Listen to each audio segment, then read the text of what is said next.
Hey everyone, my name is Manpreet and welcome to my channel. I hope you are doing well and safe. So today I'm discussing some important tips and tricks that help you to increase your band score, especially speaking. So tune with me before starting a video. I request you, if you are new to my channel, then please like, share and subscribe my channel, and don't forget to press bell icon so this way you get updated with new videos. And I also start live classes very soon, so let me know from your side which part of IELTS you find difficult.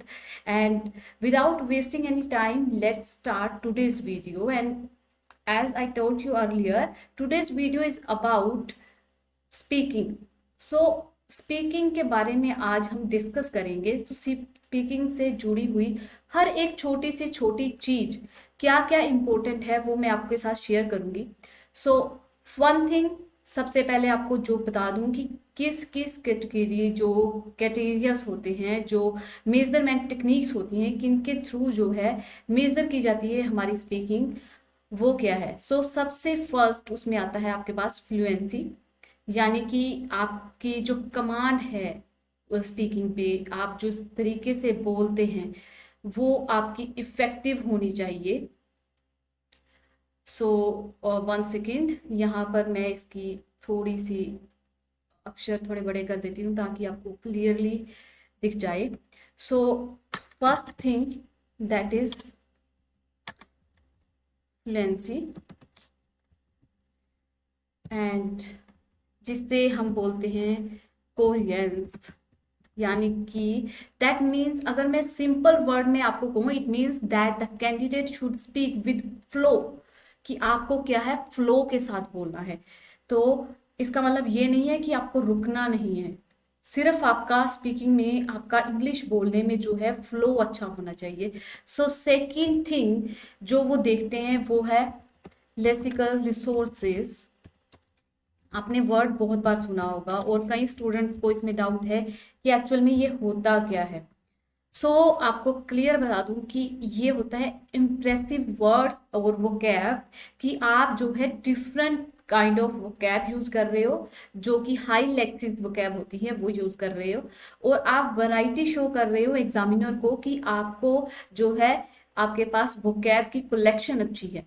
So I hope कि ये point आपको clear हो गया होगा। So third point, जो main point हमारा देखा जाता है इसके बाद, वो है grammatical range and accuracy. Grammatical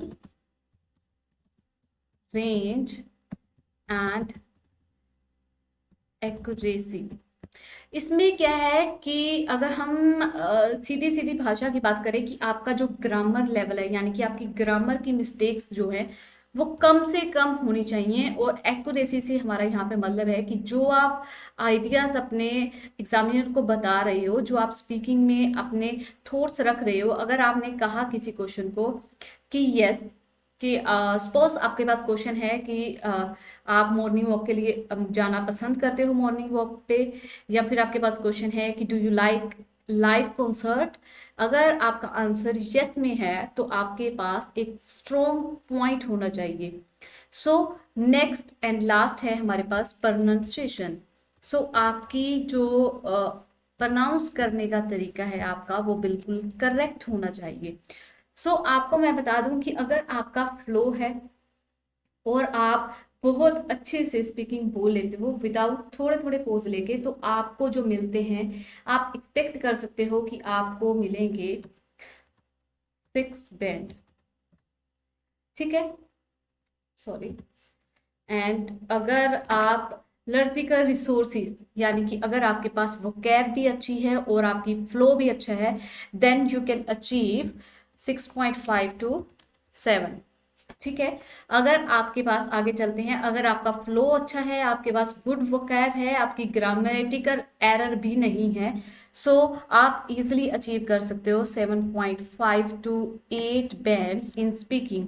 अगर आपकी प्रोनाउंसिएशन भी अच्छी है इन सब के साथ, तो आप 8+ बैंड स्कोर ले सकते हैं। सो आई होप कि ये आपको किस किस वे से वो एग्जामिनर आपको मार्क्स देते हैं, ये आपको इजीली जो है समझ आ गया होगा। सो लेट्स अंडरस्टैंड डीपली कि आपको क्या और ऐसे टिप्स हैं जो आपको फॉलो करने चाहिए। फर्स्ट थिंग कि आपकी जो कमांड है यानी कि स्ट्रॉन्ग कम्युनिकेशन स्किल होना चाहिए आपका, जो हमने फर्स्ट डिस्कस किया फ्लुएंसी, यानी कि गुड फ्लो होना चाहिए आपके पास। हेजिटेशन नहीं होनी चाहिए आपको, ठीक है। आप अच्छे से बोल सकते हो, आप अच्छे से सेंटेंस बना रहे हो। सेकंड थिंग जो होनी चाहिए वो है कि आप करेक्ट यूज करें कमांड का। अगर हम टिप्स की बात करें तो मैंने आपको फर्स्ट बताया है इसमें कि आपका फ्लो जो है वो अच्छा होना चाहिए। इसके साथ साथ नो हेजिटेशन, एंड हेजिटेशन आप जब होते हो तो ऑब्वियस सी बात है कि आपका फ्लो जो है वो मिस हो जाता है। सेकंड पार्ट मैं आपको कह रही हूँ कि करेक्ट यूज ऑफ ग्रामर, ठीक है। आपको ग्रामर का जो है वो करेक्ट यूज होना चाहिए आपका। थर्ड हम बात करें तो वोकैब जो हमने डिस्कस की है कि आप गुड वोकैब यूज करेंगे और आपकी प्रोनाउंसिएशन जो है वो अच्छी होगी।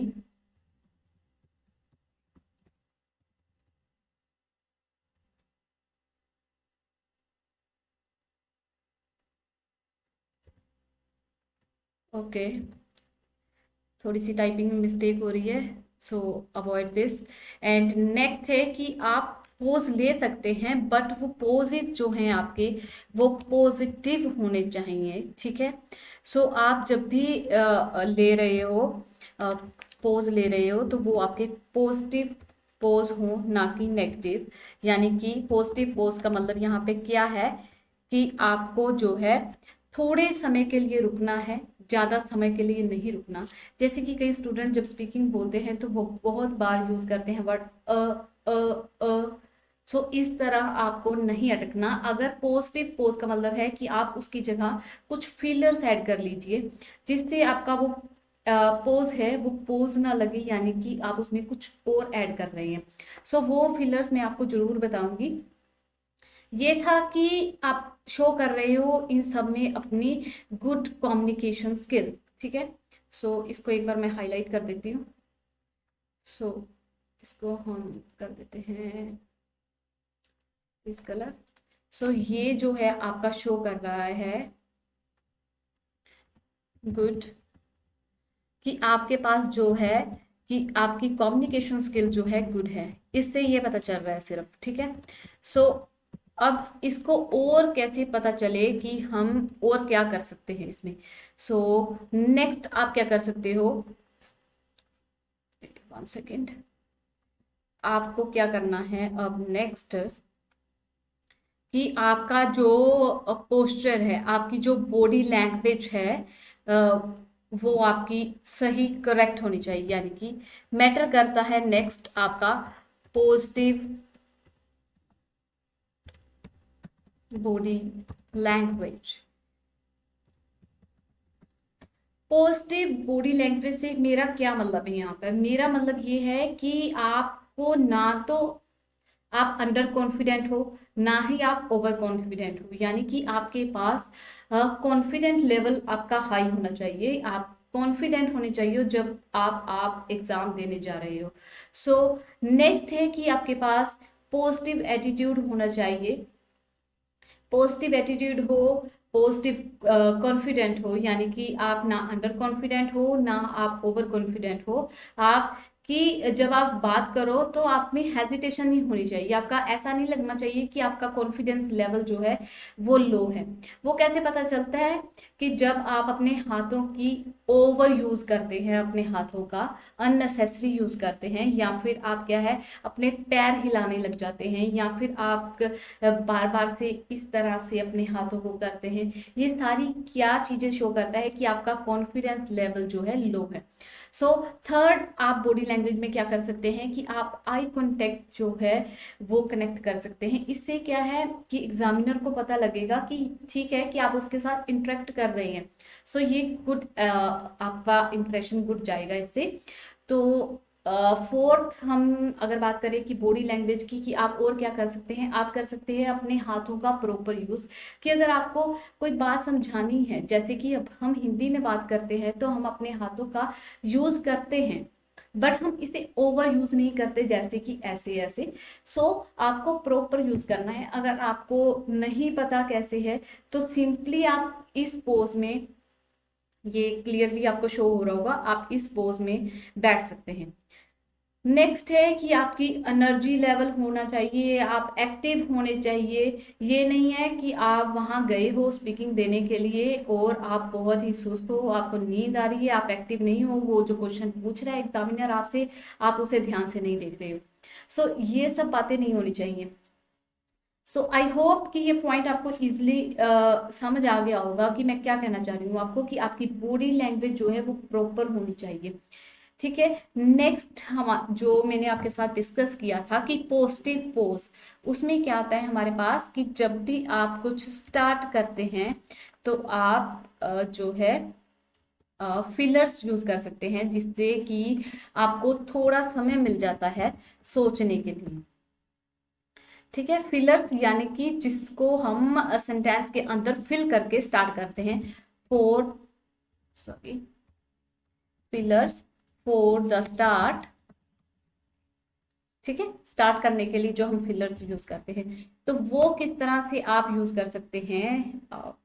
लेट्स सी कि हम बोल सकते हैं वेल, आप बहुत सारे बच्चे से यूज भी करते हैं, well I like mango but this one. ठीक है। सो इस तरह से आप यूज कर सकते हैं। First one is well, yes, of course,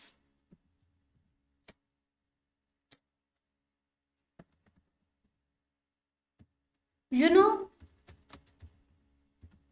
and और क्या कह सकते हैं, I would like to explain it, जो आप नॉर्मली क्यू कार्ड में बोलते हैं। आई गेस आप ये भी बोल सकते हैं। सो इस तरह से ये जो हम वर्ड्स बीच में ऐड करते हैं उन्हें फिलर बोला जाता है। आई होप आपको क्लियर हो गया होगा कि फिलर्स होते कैसे हैं।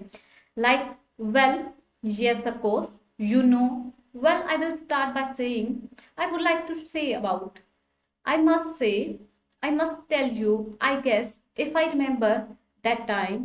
सो ये सारे क्या है, फिलर हैं जो आपकी स्पीकिंग को एक इम्प्रेसिव वे दे रही हैं, जिससे आपका लिया हुआ पोज पोज नहीं लग रहा, बल्कि ऐसा लग रहा है कि आपने सोचने के लिए कुछ टाइम दिया है और उसे प्रॉपर यूज किया है।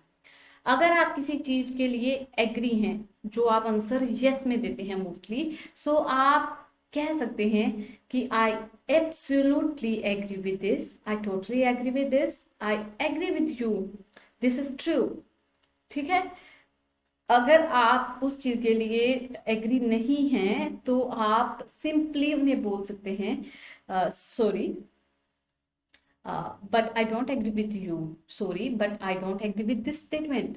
सो इस तरह से अगर आप फिलर यूज करेंगे तो आपकी स्पीकिंग जो है वो इम्प्रेसिव वे में जाएगी और आपको जरूर 0.5 इंक्रीज मिलेगा। अगर आपकी कमांड स्पीकिंग में अच्छी है, आप कोई ग्रामेटिकल एरर नहीं कर रहे, आपकी प्रोनाउंसिएशन अच्छी है, सो आप डेफिनेटली इसमें अचीव कर लेंगे 0.5। तो डेफिनेटली मैं गारंटी देती हूँ कि आपका 0.5 जो है वो मार्क बढ़ जाएगा। जब हम बीच में कहीं पोज लेते हैं तो आप क्या बोल सकते हो अपार्ट फ्रॉम दैट, जैसे कि क्यू कार्ड है आपके पास, सपोज की क्यू कार्ड है a good news that you heard. ठीक है। कोई गुड न्यूज आपने सुनी है। उसमें टॉपिक में क्या आता है आपके पास कि क्या है वो गुड न्यूज, कब सुनी, कहाँ सुनी, कैसा फील हुआ और आपने क्या किया। ठीक है। क्या एक्सपीरियंस था आपका।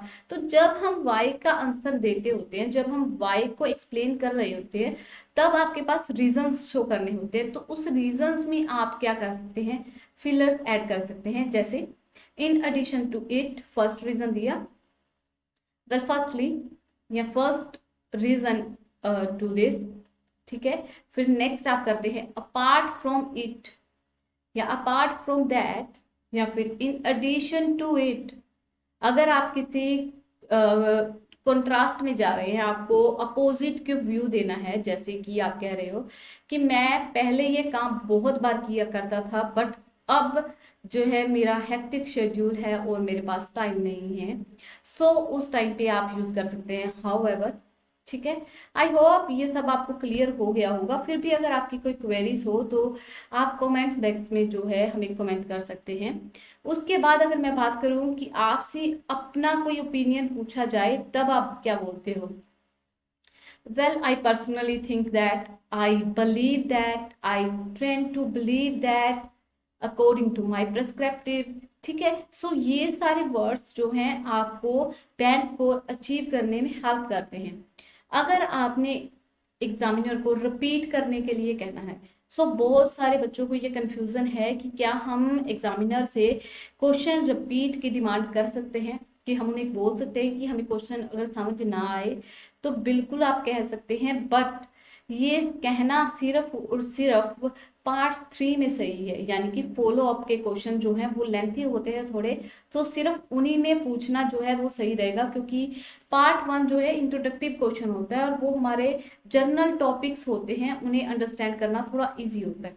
तो आप किस तरह से पूछ सकते हैं, ये नहीं है कि आपको वहां पे कुछ बोलना ही नहीं है, कि अगर आपको समझ नहीं आया तो आप चुप करके बैठे रहोगे। आपको बोलना है, क्योंकि वहां पर आपकी जनरल नॉलेज चेक नहीं हो रही, आपकी स्पीकिंग लेवल चेक हो रहा है। सो आपको बोलना है। बोलने के कई तरीके हैं। क्या क्या तरीके हैं सुनो। फर्स्ट, आप सिंपली सॉरी कह सकते हैं, बट ये जो है सॉरी इनफॉर्मल सा लगता है, सो ये नहीं बोलना आपको। आप क्या बोलो, I beg your pardon please, I beg your pardon please. या फिर आप बोल सकते हो sorry, say that again please. या फिर आप बोल सकते हो sorry, could you please repeat it. Sorry, could you please repeat it. Okay, तो फिर जब आप एंड कर रहे होते हो अपने क्वेश्चंस का या फिर अपने क्यू कार्ड का, तो आप कौन से फिलर्स यूज कर सकते हो? Last but not least, finally, all in all. जब आप बोलते हो ना all in all I would like to say that this was the moment। ठीक है, सो वो लास्ट लाइन में आप कौन कौन से फिलर को फिट कर सकते हो? Last but not least, finally, all in all, in the end और at the end.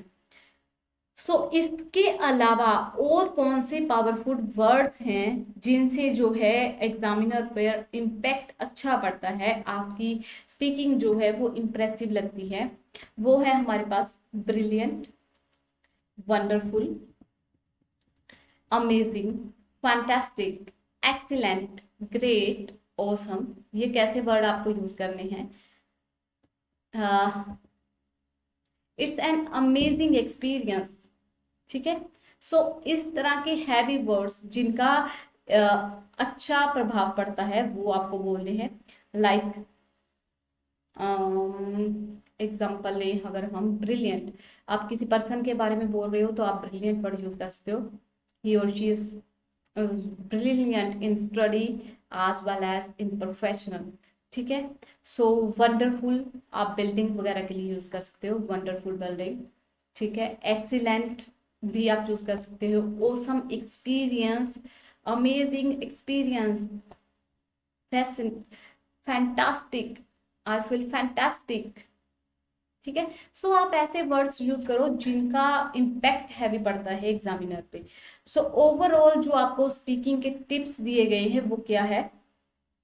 First one is be positive and confident. Short video, मतलब आपको डिटेल में नहीं जाना अगर, तो मैं आपको हल्के से टिप्स बता देती हूँ कि हमने आज के सेशन में क्या डिस्कस किया है। First, be positive and confident. Positive रहना है, पॉजिटिव एटीट्यूड होना चाहिए, कॉन्फिडेंस लेवल आपका अप होना चाहिए।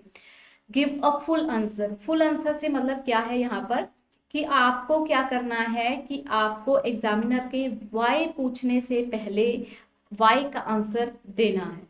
यानी कि सपोज आपको पूछा जाए do you like music, then आपको सिर्फ इसका आंसर नहीं देना कि yes I like music, I love music. No, आपको वाई का आंसर भी साथ देना है, do you like music plus why. समझ गए कि give a full answer. Next है speak clearly and don't worry about your accent. अपने एसेंस को फेक एसेंस मत बनाइए।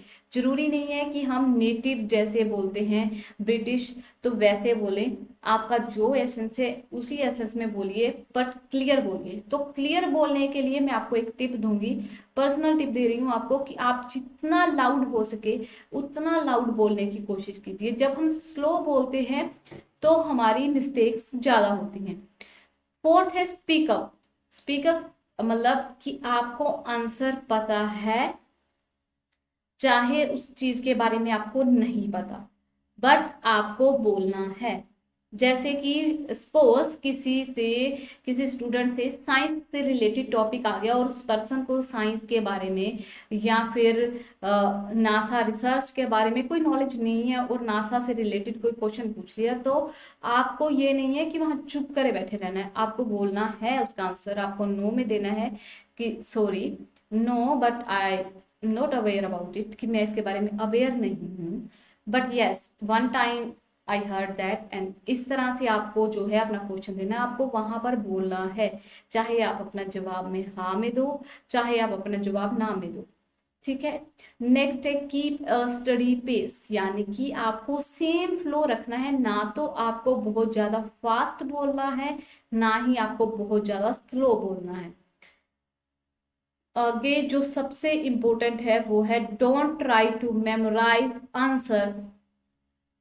आंसर को कभी भी मेमोराइज नहीं करना चाहिए। बहुत सारे स्टूडेंट क्या करते हैं कि बहुत सारी पीडीएफ अवेलेबल है, और जैसे कि सपोज कीजिए कि मैं ही आपके साथ आंसर शेयर कर रही हूँ, ठीक है, तो आप उसे मेमोराइज मत कीजिए, सिर्फ उससे एक आइडिया लीजिए, अपनी स्टोरी खुद क्रिएट कीजिए, अक्षरों को जोड़ना सीखिए, उससे सेंटेंस बनाना सीखिए, उनके साथ मतलब अब हम सही वर्ड यूज किया जाए तो राइट वर्ड्स के साथ प्ले करना सीखिए। जितना आप उनके साथ फेमिलियर होगे वर्ड्स के साथ, उतनी आपकी स्पीकिंग इम्प्रूव होगी।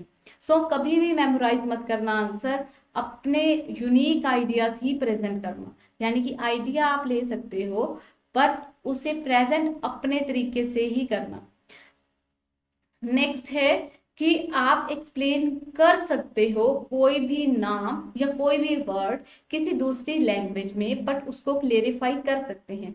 जैसे कि अगर हम बात करें, क्या एग्जांपल दिया जाए यहाँ पे आपको, कि फॉर एग्जांपल कि अगर हम कहें, यस, कि अगर हम कह रहे हैं कि संदूक, ठीक है, जो पेटी आती है कि वो, ठीक है, कि ये एक पुरानी चीज है जो हमारे घर में पड़ी है, दैट इज संदूक, विच को name in English is, English में इसका नाम क्या है, ट्रंक।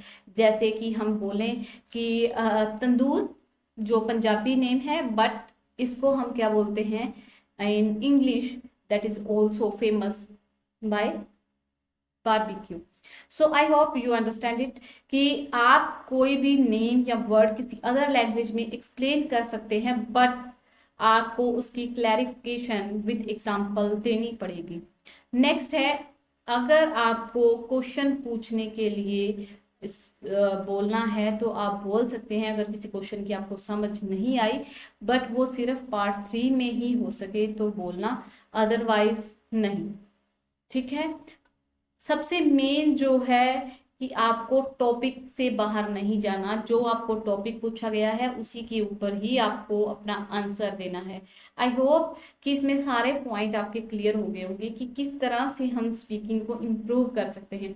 अगर फिर भी कोई टॉपिक रह गया है जिस पे मुझे वीडियो बनानी चाहिए, या आपको लग रहा है कि ये पार्ट जो है हमारा आइल्स का वो डिफिकल्ट है, हमें इसमें हेल्प चाहिए, सो लेट मी नो। मुझे जरूर कमेंट बॉक्स में कमेंट करके जरूर बताना, क्योंकि मैं बहुत जल्द ही लाइव क्लासेस सेशन स्टार्ट करने वाली हूँ, जहाँ हम बेसिक से लेके जो है reading tips, writing tips, speaking tips as well as listening tips discuss करेंगे। सो वन बाय वन जो है वीडियोस आएंगी आपके तक, बट उससे पहले मुझे ये पता होना चाहिए कि आपको किस मॉड्यूल में जो है दिक्कत है, या किस मॉड्यूल को आप ज़्यादा डिफिकल्ट मानते हो, ताकि मैं उस पे वीडियो जल्दी ला सकूं। I hope this video is benefiting for you, and if you like this video, then please hit like, share and subscribe button. Thank you for watching.